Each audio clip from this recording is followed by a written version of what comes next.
from our studios in Atlanta, this is Car Biz Today. And here now, Jim Fitzpatrick. Hi everyone, Jim Fitzpatrick on another edition of CBT News. Thanks so much for joining us today. We're so happy to have back in the studio Mr. Hugh Hathcock. I know that you know this face and this gentleman. He is now the new proud owner of Recon Velocity and also the founder of Recon Velocity, lighting the world on fire. And today he's brought with him one of his dealer clients with him, Mr. Chris Sladen, who's with Vernon Auto Group, who is also on fire in Texas. Man, you're knocking the cover off the ball, right? I appreciate it. Yeah. Yes, we are. Yeah, welcome into CBT News. Kind of give us an update since you've been in last. I know you've been like just crisscrossing the country, and dealers have been, hey, tell me more. This is a phenomenal program. So we've been very busy talking to a lot of dealers since we were here last. We've had driving sales, digital dealer, and meeting with a lot of big groups. Sure. And the response has been great. Yeah, I bet. Well, the program is great. Well, I mean, it's something all the dealers need. There's no question about it. And I think we were talking before the camera started rolling. It's one of those deals that a dealer doesn't even sometimes know they need it, right? And that's what we want to talk to you about.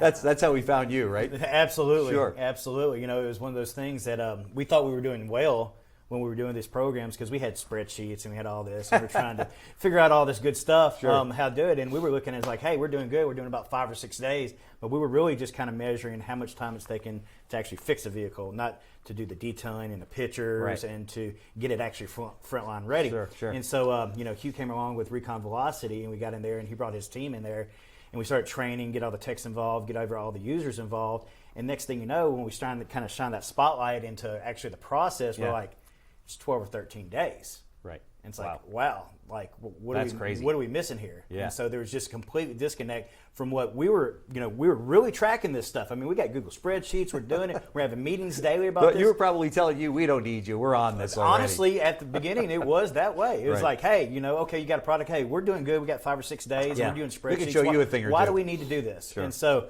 Hugh, with just everything they were about and how they've come around with e-leads and really sold me on getting people out and training our people because you can always do better at training your people. Right. That's something that we lack in the industry. So we started looking at this and it was just like, wow, it was a very big eye-opener. So listening to his recon experts, working with his performance managers, we finally took that real 11, 12, 13 days that we first started with, and in about 90 days we cut it down to about 7, 6-ish. Okay. And then now we run about 3 or 4 days. Oh my gosh, that's an incredible decrease in time.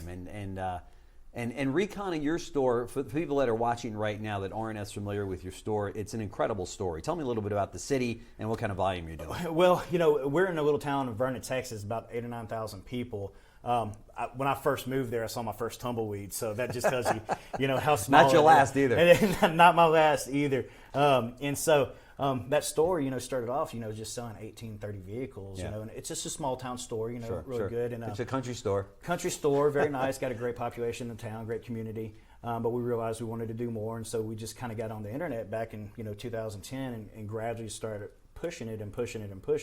And to these days, we're pumping 400 vehicles out of this little small town. 400 vehicles. That's incredible. Yeah. Wow. Most stores out there that are in a metro aren't doing 400 vehicles. That's right, and it's pretty insane considering we've got our average customer comes about 350 miles out. So we've got fleets of drivers that are just dispatching all the time, and that is incredible. And if you walk into the showroom, we don't really have a showroom because people don't walk in and buy vehicles in Vernon. And so instead it looks like this big war room, command and control center with Max. It's more like a war room, and people are just doing it. So it's pretty interesting. Well, if you think about it, look at the job that a company like Carvana is doing, which you take a page out of their book and say, we don't know what a Carvana showroom looks like either, although they sold 176,000 vehicles last year, right? So it can be done, and you're doing it, which is kudos to you, which puts even more of an emphasis on the recon. Because in a turn like that, you're bringing where do you get your vehicles from? Auctions and such, trade-ins? Actually, we're doing a lot of trade-ins just because of the volume we do. Okay, yeah, I would imagine. But it's imperative in a dealership like that and that size that's efficient as hell. 13 days isn't going to cut it. And if you're bringing that down to 3-4 days, that's incredible. Yeah, it's really important because the two biggest values that you have in your dealership are people and processes. Yeah. The problem with those are the two hardest things to manage. That's right. And so really the technology is kind of the glue that binds all those together. And so when you do that, it kind of shines the light. It allows you to perform better. But the technology is the technology. What really was important, because again, we were using Google Docs and some other things, and we had what we thought were really good people and really good processes and some technology that's cloud-based. But when we, put in the new technology with Recon Velocity, but then layered on top of that, the Recon experts and the performance managers that come in afterwards, that's what really separated. In fact, I looked at other Recon products before, and it's a very small market right now because this is kind of a new thing for dealers to kind of witness. When we started looking at it, there was no support. Yeah. It was basically, hey, let's do a WebEx, let's get people on, we'll do it. And it's like, we're managing people and processes. We can't do that over a WebEx, or I wouldn't have called you. Right. So. Good point. But our leading competitor trains everything WebEx. Okay. Sells everything WebEx. Okay. It's very difficult to get buy-in. Sure. When you do an hour or two WebEx your conference approach to train it. Strategy's been boots on the ground. It even was with eLead. That's what separated you from the CRM companies out there, right? Because you had other competitors in CRM, although you kind of went right to the top. And I know that your philosophy was just that. Put boots on the ground. It builds better buy-in. It builds a better understanding and a better flow at the end, right?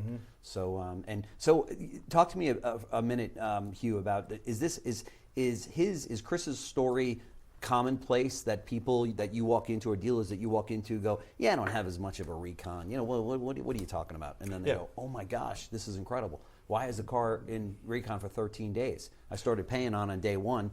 The customers are looking at this thing on the internet. We got to sell it. Yeah.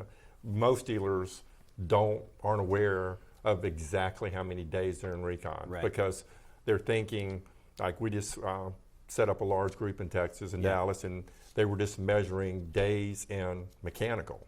And that 3 to 4 days, that's what they thought.